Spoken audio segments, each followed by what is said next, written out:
What's up, family? It's Chris, and you're watching Bad Outside TV. I have my dad with me again today. A coach of all coaches. And you guys already know the deal, so I'm going to get right into it. You guys remember when we watched that video? It was like the hooligans and the ultras or something when they was acting crazy at the soccer games. So, Jerry, forgot his last name, sent us this video. He said, watch this so you can understand better. And this video is titled, Why Ultras Are So Important for Football. Okay. So before we get into the video, you guys already know the deal. Don't forget to like, comment, subscribe, and share.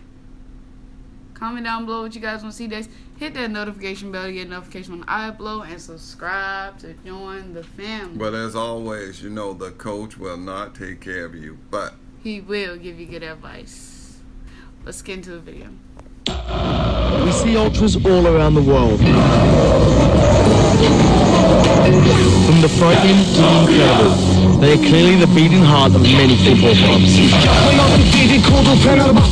But they're also a source of controversy. So we decided to break it down once and for all. What is an ultra? And what do they do? We've all grown used to scenes like this out of Italy and Germany. Scenes from this to this in the MLS. The glory of the Balkans, and all too often see them portrayed as criminals for moments like this. That's what we saw. exactly, that's exactly what we saw. What are ultras and what do they do? Originally used by the Gazzetta dello Sport to describe a group of supporters in the 1960s, ultras or ultras are one of the most broadly defined subcultures in the world. However, the term was only appropriated by an actual fan group in 1969 with Sampdoria's Ultras Tito Cucciaroni and Torino's Ultras Granata.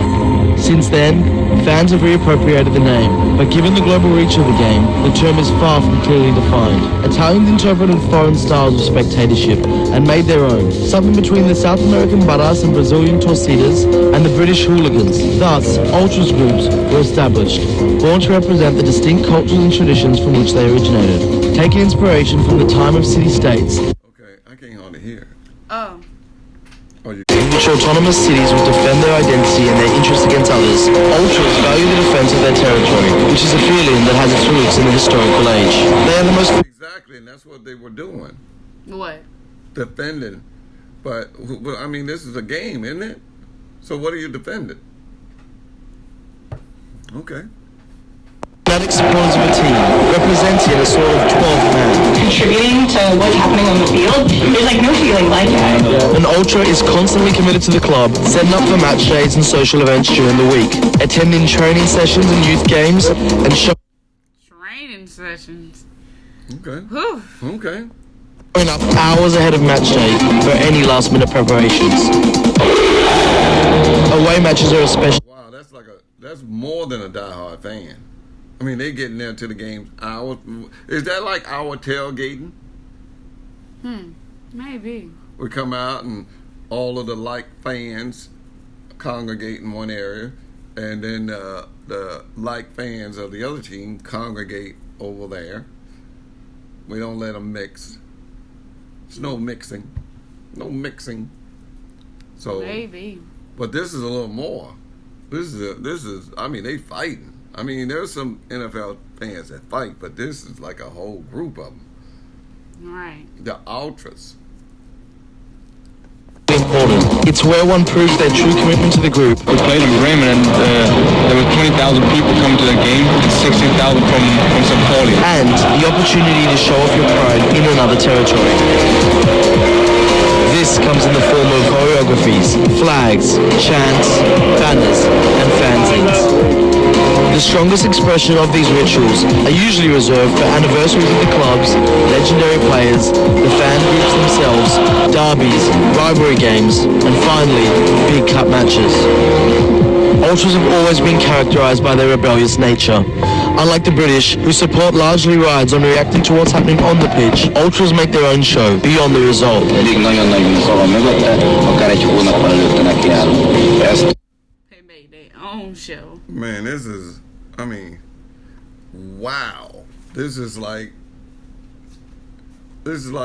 fans time 2 fans on steroid, as we say in America.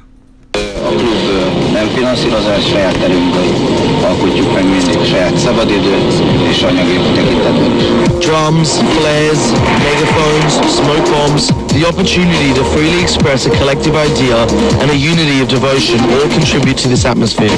Whenever possible, ultras will march through a city in a corteo, making sure their presence is well known. That's very extra. They gonna go in the city too. I can't get my mind around this. I've never been that big a fan. I've never been that big a fan. Never loved the game. Is that because it's the only sport? What do you mean? Like in America, we got like 90 sports. Mm-hmm. I mean, is that only us? Cause no, where is this at? Don't ask me. Oh, I don't remember what But no, what I'm saying is, listen, there's so many other sports. It's hard for us to be that fanatical about one. It's just, I'm just asking how many sports over there that you spending your whole year getting ready for the game. You done, your job, your life, your kids, your family is all tied into this. This is just too much for me to comprehend. The group mentality is essential to being an ultra. Rivalry and friendship are the most confusing and turbulent parts of ultras culture. Of course, there are derbies between two teams of the same city or town, but the motivation behind friendships and distances between these relationships can be truly remarkable. Despite being rivals, Genoa and Sampdoria both have a friendship with Boca Juniors for their connection of immigrants established in the club. Sula Zvezda's Delier, Olympiakos Gate 7, and Spartak Moscow's Fratria have a connection based on being the dominant team from three Orthodox nations. Just as ultras took inspiration from political protest, the actions of ultra groups have been influenced by political ideologies ranging from avowed nationalists to anti-fascists. For example, Celtic's Green Brigade, who forge international links and friendships with other anti-fascist ultra groups across Europe on political grounds, as can be seen with their friendship with German side St. Pauli. While on the contrary, Lazio's Irriducibili consider Livorno and Atalanta among their biggest rivals due to their political stance. Lazio's ultras consider themselves to be far-right, while Livorno and Atalanta fans are left-wing. In recent decades, the culture has become a focal point for the movement against the commercialization of sports, and football in particular. Big TV contracts. Oh, okay, wow. Okay, now I'm getting okay, they don't like big contracts, and they want the fans, but the player's going to get paid, right? The player's going to get paid, so that's where the commercialism come in. You know, because most of the players are probably not even that fanatical about it. It's a job. Have left stadiums empty, ticket prices are on the rise, and players seem to live in a different reality, where loyalty is lost, and the chance of signing for a higher wage bill wins over the chance of acquiring legendary status amongst a group of fans. To ultras, football at the highest level often feels like a sanitized product, built more for those in the main stand and in commercial suites than for the most devoted fans behind the goal. Simultaneously, authorities continue to innovate new forms of repression against fans. Magyarországon egy stadionban, legalábbis a Fradinál, kell személyigazolvány, egy szurkolói kártya, ami tartalmazza a születési dátumot, Yeah, but there's two commons in life. Change is one of those commons. There's going to be change just due to societies changing.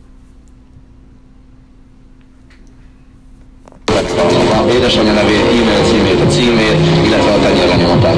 Bans on pyro, megaphones and drums, bans on standing room and away travel have had little to no impact of instances on stadium violence. Today, maneuvering the minefield of stadium laws has become a nightmare. These laws have been introduced under the guise of reducing instances of violence at football, but have largely had the adverse effect of killing the atmosphere at many grounds. The fringe elements of these groups who seek out physical confrontation continue to operate, as security forces hopelessly seek to curb it through football-specific legislation. This has left fans feeling criminalized, suspicious that...